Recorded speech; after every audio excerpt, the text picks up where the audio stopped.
Saya langsung ke Ketua Fatwa MUI Jawa Timur, Kiai Haji Ma'ruf Kozin. Pertimbangannya sampai muncul sonhoreg itu diberikan fatwa haram, Pak Kiai. Baik, terima kasih juga yang saya muliakan Mbah Sutejo. Alhamdulillah.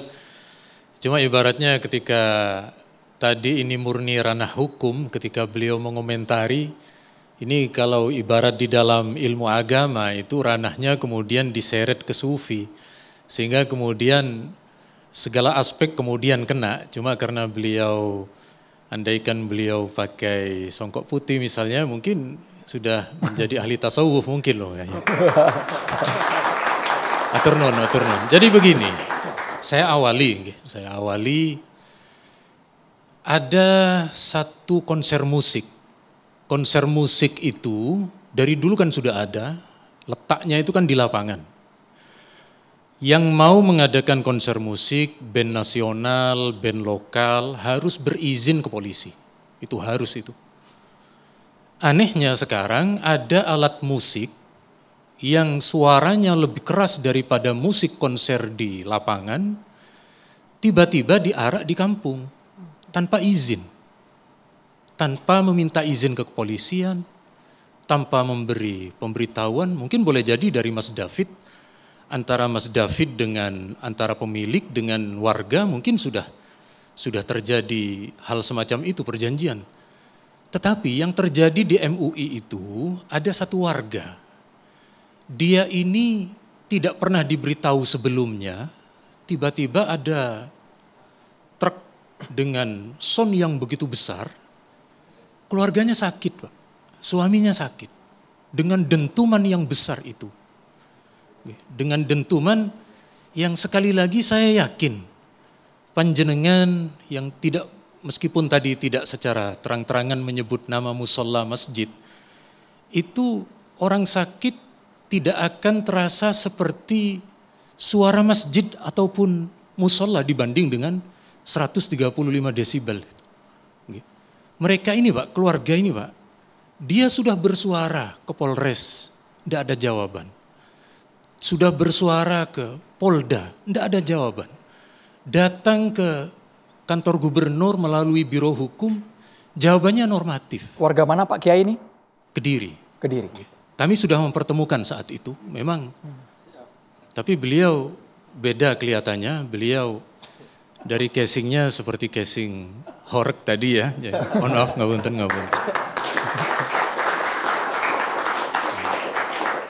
Lalu kemudian ketika ini ada di Pasuruan, jadi ini menjadi viral itu karena di Pasuruan memfatwakan mutlak haram.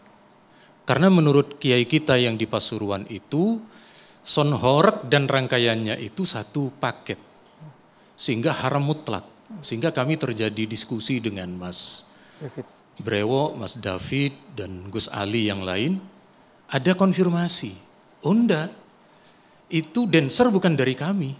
Kami murni penyewa sonhoreg. Maka yang awalnya dari Pasuruan itu mutlak haram, karena ini sesuai dengan pengakuan dan juga realitas memang ditemukan, hanya terkadang sekedar lewat saja ini sonhoreg ini. Maka kemudian catatannya adalah seperti yang kemudian sudah beredar itu. Lalu bagaimana dengan masjid musola? Nuwun sewu Mbah yang sangat saya muliakan.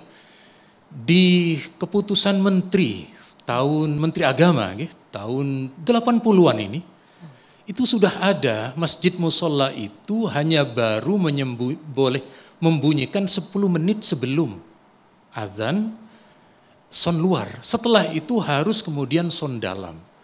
Itu sudah ada aturannya, tinggal bagaimana RT RW setempat dengan takmir melakukan sosialisasi. Kami di Surabaya sudah. Saya dengan FKUB, dengan Polres Tabes Surabaya, dengan Kemenak sosialisasi. Makanya di beberapa perumahan hanya adzan, setelah adzan sudah tidak ada lagi.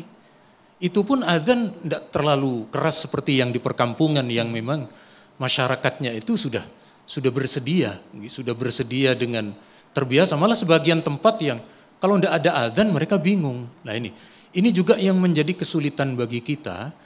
Antara yang di Kediri, Blitar dengan kemudian di Banyuwangi dan Jember, itu kasusnya beda-beda. Misalnya yang di satu kota subwoofernya itu cuma 8, itu sudah mengganggu. Ada di tempat lain sampai subwoofernya itu 12, 13, mereka enjoy saja di kampungnya. Makanya sekali lagi, ini bukan terkait bagaimana kemudian nanti diarahkan kepada kebisingan-kebisingan yang lain sudah ada aturannya. Sudah ada aturannya, lewat di depan Makobrimob, tidak boleh menyalakan klakson, kan sudah ada aturannya itu. Kemudian dimanapun kebisingan sudah ada aturannya. Nah, kemudian yang soal sound horeg ini memang belum ada. Polisi sampai sekarang belum bertindak karena tidak ada perda. Dulu seperti yang pernah diseringkan dengan Mas David, dulu itu awalnya adalah Agustusan, sound itu diarak melalui becak, dari kecil-kecilan kan awalnya Mas. Lalu berikutnya meningkat ke pick up. Tidak ada masalah mungkin. Akhirnya kemudian terus membesar. Makanya betul kemarin Prof. Sigit dari UI, beliau sosiolog itu mengatakan ini murni kreasi dari masyarakat. Tetapi karena tidak disertai dengan aturan di berbagai daerah, akhirnya sekarang kita sudah kelabakan, sudah terjadi di mana-mana. Maka intinya sebenarnya kalau kemudian di masing-masing kota, dan alhamdulillah dari peristiwa ini di beberapa kabupaten kota sudah membatasi. Artinya kami dari MUI itu seperti yang sudah kita arahkan di keputusan itu adalah bagaimana melokalisir tempat, mengatur waktu, kemudian juga intinya ditertibkan. Sama seperti dulu ketika ada konser musik, terserah. Ya, persepsi soal musik macam-macam. Menurut Salafi haram mutlak. Menurut kami 4 mazhab yang versi kami itu tergantung ada unsur keharamannya apa enggak. Jadi sebenarnya sound horeg ini masih boleh? Apakah memang sudah final ini haram? Jadi, atau dengan catatan? Haram dengan catatan gitu Pak Kiai? Di keputusan fatwa MUI dengan catatan. Dengan catatan desibelnya tidak sampai pada taraf mengganggu di atas desibel tadi. Dan kemudian diarahkan di satu tempat yang ingin menghorkan diri silahkan di sana. Tapi tolong jangan di masyarakat umum yang ada anak di bawah usia 1 tahun, orang tua yang punya penyakit jantung, orang tua yang pernah menjadi veteran perang ketika mendengar dentuman, di rumah itu kemudian keluarganya yang susah. Karena dia teringat dengan traumatik peperangan di masa lalu. Gus Rofi, komentar lu ada syarat dan ketentuan, jadi tidak secara umum fatwa haram MUI untuk sound horeg. Baik, terima kasih. Assalamualaikum warahmatullahi wabarakatuh. Waalaikumsalam warahmatullahi wabarakatuh. Saya bisa menarik kesimpulan ya. Dari belum kesimpulan Gus, kita masih awal Gus. Ya, jangan maksud saya ya. Dengan keterangan beliau yang mewakili MUI yang asalnya memberikan fatwa haram tentang sound horeg, agaknya beliau lunak dengan pengecualian. Itu artinya teman-teman sound horeg di Jawa Timur khususnya harus terus berkarya, tentu dengan catatan. Selama tidak ada unsur pidananya, saya kira sound horeg harus tetap jalan. Karena apa? Sound horeg yang saya amati, saya di Kediri, itu dapat mempersatukan loh. Sound horeg itu mempersatukan itu tidak hanya pengajian. Saya khawatir dengan fatwa MUI berkaitan mengganggu kebisingan. Nanti sholawatan Habib saya itu bisa kena loh. Itu soundnya luar biasa itu. Nanti Gus Gondrong juga kan gitu, walaupun itu di lapangan. Tapi di lapangan pun ketika kita berbicara tetangga, apakah panitia juga menyeleksi ada orang sakit atau tidak seperti yang ditakutkan Kiai? Belum tentu juga. Gitu loh. Jadi yang saya sesalkan, fatwa MUI ini terlalu gegabah. Jadi kalau kita berbicara sound, berarti itu barang. Sama kita pakai filosofi palu. Tahu palu? Palu itu kalau digunakan maku untuk membangun rumah, itu manfaat, maslahat atau mudarat? Manfaat. Tapi kalau palu buat mukul kepalanya mahasiswa, bocor, maka jadi mudarat. Nah sekarang persoalannya apa tentang sound system horeg? Volume. Nah itu sebelum memberi fatwa harusnya kiai-kiai kami yang di Jawa Timur ini harus merangkul bukan memukul. Harus mengajak bukan mengejek gitu loh. Dirangkul dulu, dipertemukan. Sound system itu Mas ya, itu dapat menciptakan perekonomian ketika sound horeg itu gerak. Itu satu sound system. Apalagi kalau battle sound. Battle sound itu perkumpulan sound-sound, konser di lapangan, wah itu ekonominya luar biasa. Nah kalau itu dikombinasi ulama dengan pengusaha sound system, ulama sebagai penasehat, ulama sebagai konsultan, maka bagaimana hasilnya parkirnya, bagaimana hasil tiketnya, kan bisa itu untuk disisihkan untuk anak yatim dan kaum duafa. Tapi saya kaget Gus Rofi mengatakan MUI gegabah. Bahasa gegabah. Nah makanya begini, mengapa saya katakan gegabah? Kalau dari keterangan beliau tadi, saya bisa menyimpulkan ada pengecualian. Padahal yang namanya fatwa haram, contoh, babi haram, tidak ada pengecualian, haram ya haram. Tapi ketika ada pengecualian, berarti teman-teman sound system horeg ini dibolehkan dengan catatan. Berarti suaranya dikurangi, kan begitu. Ya inilah saya katakan gegabah sehingga terjadilah pro dan kontra. Di kiai kami di NU, Yai Muafik juga beda pandangan dengan MUI. Berarti kan ini bermasalah fatwa ini. Padahal yang namanya fatwa itu harus diikuti oleh umatnya. Tapi ketika itu menimbulkan pro kontra, maka ulama yang ada yang memberikan fatwa itu bisa dipertanyakan tentang Pak Kiai komentar dulu sebagai yang mengeluarkan fatwa. Kalau mengatakan gegabah, andaikan panjenengan mengikuti proses, kami tidak pernah ada satu peristiwa momentum memutuskan fatwa yang lebih lama daripada soal sound horeg. Kami 3 jam itu hearing, melakukan eksplorasi. Semua, dari beliau, bahkan dari beliau semua, dari beliau bertiga semua bersuara. Kami hadirkan juga dari guru besar THT, Prof. Nyilo Purnami, beliau juga memaparkan itu semua. Jadi kalau dikatakan gegabah, kami akan membantah itu tidak betul. Kemudian mohon maaf, kalau kemudian Anda menyamakan, misalnya para kiai di Bahsul Masail, dengan gus-gus yang membolehkan, itu jangan dikira itu satu keilmuan. Di bidang kedokteran, dokter itu spesialisnya macam-macam dan banyak. Dan mohon maaf, yang membolehkan itu kita tolok ukur keahliannya di bidang fikih sudah teruji atau belum. Atau jangan-jangan dia hanya penceramah. Penceramah tidak harus menguasai ilmu Quran hadis. Penceramah tidak harus menghafal alfiyah.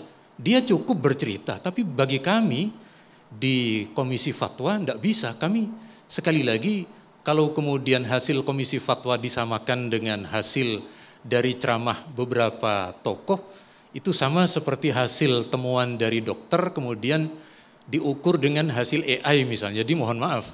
Nggih, Yai, maksud saya begini, Yai. Ulama itu kan harus bijak cara menyikapinya. Jadi perkumpulan sound system ini kan banyak di Jawa Timur, Yai. Ketika seorang ulama memberikan fatwa haram, ini berdampak loh pada keluarganya. Berdampak pada anak-anaknya yang sekolah. Itu bapak kamu itu jualan barang haram. Image-nya seperti itu, padahal beliau ini mengikuti apa kemauan dari tuan rumah itu sendiri.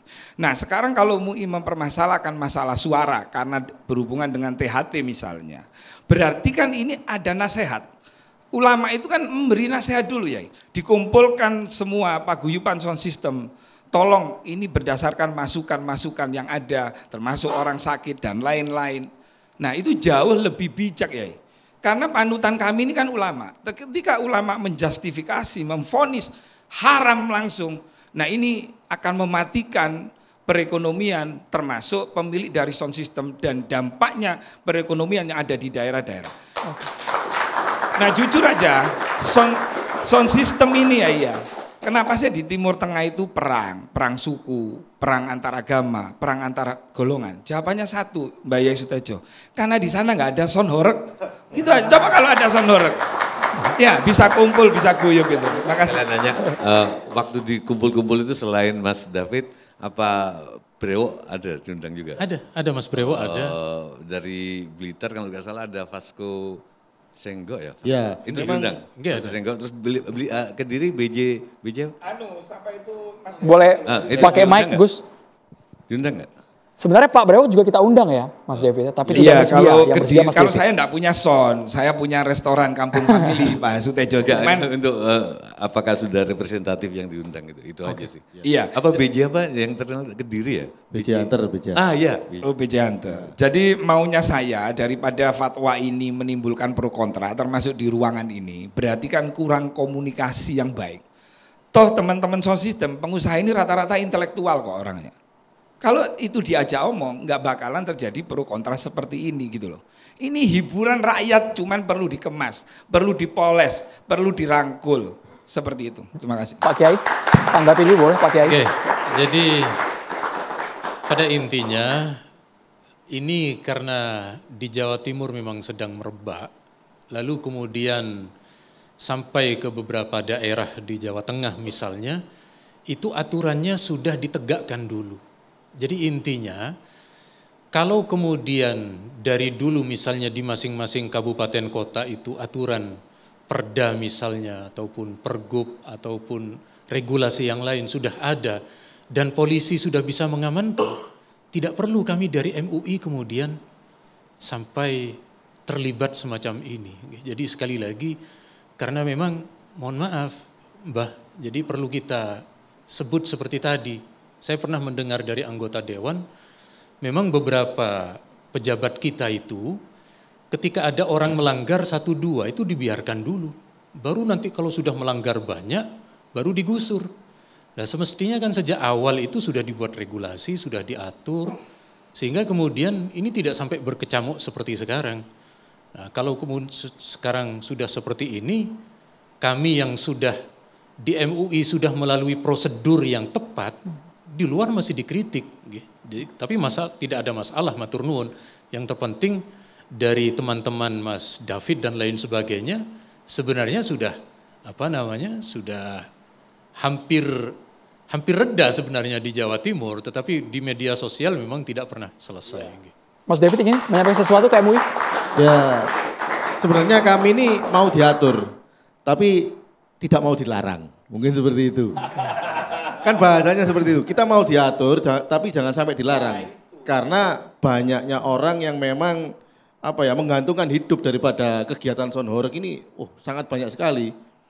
Kita aja di Kabupaten Malang misalkan ya, kita ambil contoh di Kabupaten Malang. Anggota saya itu 1.200 rental son. Khusus di Kabupaten Malang. Mungkin kalau saya bilang di Jawa Timur bisa sampai 15.000. Karena satu kabupaten anggap aja 1.000 rental.